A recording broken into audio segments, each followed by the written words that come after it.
గ్రహణం సంభవించినప్పుడు అందరూ చేయవలసినవి 2 పనులు. మొట్టమొదటిది భయపడకుండా ఉండడం.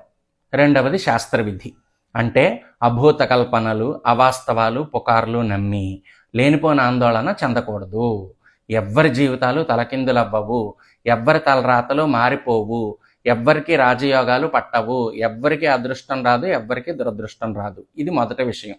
రెండవ విషయం ఏంటి? శాస్త్రవిధి.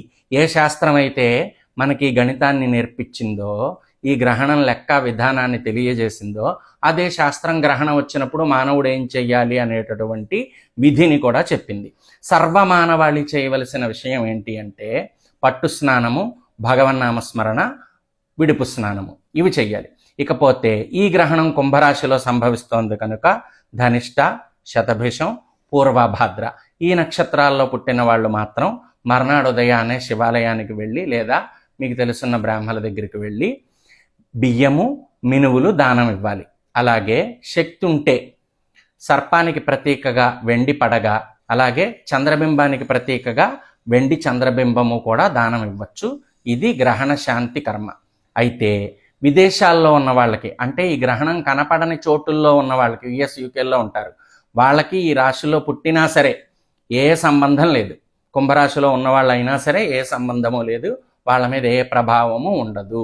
ఎలా అయితే విదేశాల్లో గ్రహణాలు వచ్చినప్పుడు మనం ఏమీ పాటించకుండా ఉంటున్నామో, కనీసం పంచాంగంలో కూడా రాయకుండా ఉంటున్నామో, అలాగే ఇది కూడా. కాబట్టి విదేశాల్లో ఉన్న వాళ్ళు కుంభరాశిలో పుట్టినా సరే వాళ్ళకి ఏ నియమములు ఉండవు.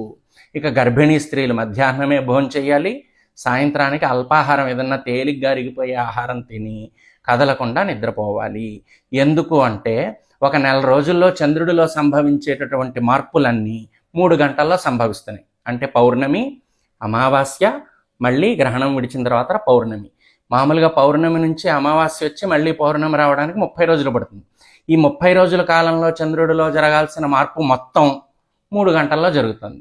కాబట్టి మానవుడి మనస్సు, బుద్ధి, శరీరంలో కూడా అవే మార్పులు సంభవిస్తాయి కనుక పట్టు స్నానము, విడుపు స్నానము, అలాగే మధ్యలో భగవన్నామ స్మరణ ఆచరించినట్లయితే ఈ గ్రహణానికి సంబంధించిన దోషములు జ్యోతిష్య శాస్త్రం ఏం చెప్పిందో వాటి నుంచి విముక్తులవుతాం.